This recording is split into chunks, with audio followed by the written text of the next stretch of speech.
ஸ்ரீமதே ராமானுஜாய நமः.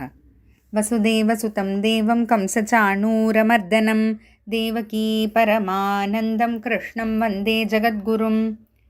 நாராயணம் நமஸ்கிருத்ய நரஞ் சைவ நரோத்தமம் தேவீம் சரஸ்வதீம் வியாசம் ததோ ஜெயமுதீரயேத்.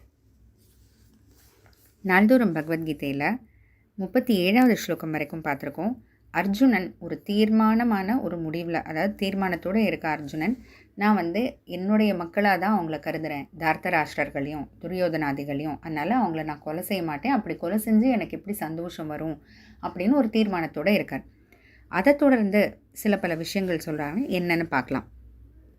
38வது ஸ்லோகம் 39வது ஸ்லோகம் ஒன்றா பார்ப்போம். யத்யப்யேதேன பஷ்யந்தி லோபோபஹத சேதசஹ குலக்ஷயக்ருதம் தோஷம் மித்ரத்ரோஹே ச பாதகம். யத்யப்யேதேன பஷ்யந்தி, அவங்களுக்கு கண்ணுக்கு தெரியல. என்ன கண்ணுக்கு தெரியல? அவங்க பேராசையோடு நடந்துக்கிறாங்கன்றது அவங்களுக்கே கண்ணுக்கு தெரியல. அந்த பேராசைனால் இந்த குலமே அழிஞ்சு போயிடும் அப்படின்றதும் அவங்களுக்கு தெரிய மாட்டேங்குது. அதை தவிர அந்த பேராசை தான் அவங்களுடைய நண்பர்களுக்கு துரோகம்னும் தெரிய மாட்டேங்குது. எப்படி அவங்களோட பேராசை நண்பர்களுக்கு துரோகமாக இருக்கும்? இப்போது துரியோதனன் சரியான வழியில் போகலைன்னு தனக்கும் தெரியும். தெரிஞ்சே தான் தப்பான வழியில் துரியோதனன் போகிறான். அப்போ தப்பான வழியில் போகிறான்னு தெரிஞ்சு தன்னோட நண்பர்களையும் அந்த தப்பான வழியில் கூட்டிகிட்டு போகலாமா? ஏன்னா தனக்கு பாவம் வந்தால் பரவாயில்ல, தன்னோட நண்பர்களுக்கும் பாவம் தேடி கொடுக்கலாமா? அப்போ அது துரோகம் இல்லையா தன்னோட நண்பர்களுக்கு செய்யக்கூடியது? அதைத்தான் அர்ஜுனன் இங்கே சொல்கிறான். துரியோதனாதிகள் வேணால் அவங்களோட பேராசை அவங்களோட கண்ணை மறைச்சிருக்கலாம், அதனால் அவங்க செய்யக்கூடிய தப்பு செய்யலை. அவங்க செய்யக்கூடிய எவ்வளோ பெரிய தப்பு இந்த குலத்தை அழிச்சிருன்றது அவங்களுக்கு புரியலை. அவங்களுடைய நண்பர்களுக்கு துரோகம் செய்கிறான்றதை கூட அவங்க கண்ணுக்கு தெரியாத அளவுக்கு பேராசை அவங்க கண்ணை மூடியிருக்கு. ஆனால் கதம் நக்ஞேயமஸ்மாபிஹி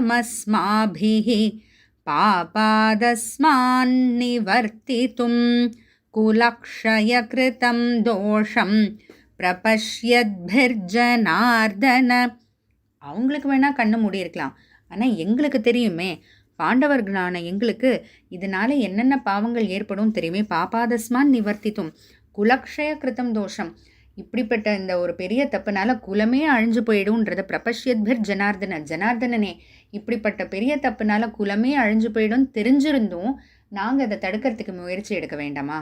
நான் இதை செய்யாமல் இருக்கிறதுக்கு என்ன பண்ணணுமோ அந்த முயற்சிகள்லாம் எடுக்க வேண்டாமா அப்படின்ட்டு அர்ஜுனன் இங்கே கேட்குறான். அதாவது அர்ஜுனன் இந்த இடத்துல பாருங்கள், எவ்வளோ ஒரு தர்மத்தோடு பேசுகிறான் அர்ஜுனன் அப்படின்னு. அவங்களுக்கு தப்பு தெரியல. இப்போது சில பேர் பார்த்திங்கன்னா, இப்போ நம்ம நிஜ வாழ்க்கையில் இந்த அளவுக்குலாம் மனப்பக்குவம் யாருக்கும் இருக்குமான்னு தெரியல. அவன் தப்பு செய்கிறான், இப்போ நான் செஞ்சால் என்ன அப்படின்னா சட்டுன்னு யாருக்கும் தோணும். ஏன்னா நம்மெல்லாம் ஒரு சாதாரண மனிதன் தான். அந்த ஓரளவுக்கு பக்குவம் வருமான. ஆனால் இந்த ஒரு கன்ஃபியூஸ்டு மைண்ட் செட், குழப்பமான மனநிலையில் கூட அர்ஜுனன் தர்மத்திலேருந்து விலகலை. வைக்கக்கூடாத இடத்துல காட்டக்கூடாத இடத்துல கருணை வேணால் காமிச்சிருக்கலாமே தவிர தான் தர்மத்திலேருந்து விலகணும்னு நினைக்கல. ஏன்னா இப்பவும் அர்ஜுனன் சொல்கிறது, அவங்களுக்கு வேணால் பேராசையினால் அவங்க செய்கிற தப்புகள் கண்ணை மறைக்கலாம், ஆனால் எங்களுக்கு இதனால என்ன பாவங்கள் வரணும்னு தெரியுது, குலமே அழிஞ்சு போயிடும் தெரியுது. தெரிஞ்சுக்கிட்டும் இதை தடுக்கிறதுக்கான முயற்சியை எடுக்காமல் என்னால் எப்படி இருக்க முடியும் அப்படின்றது அர்ஜுனனோட கேள்வி. தொடர்ந்து என்னெல்லாம் சொல்கிறான்றதை பார்த்துட்டே வருவோம். ஜெய் ஸ்ரீ கிருஷ்ணா.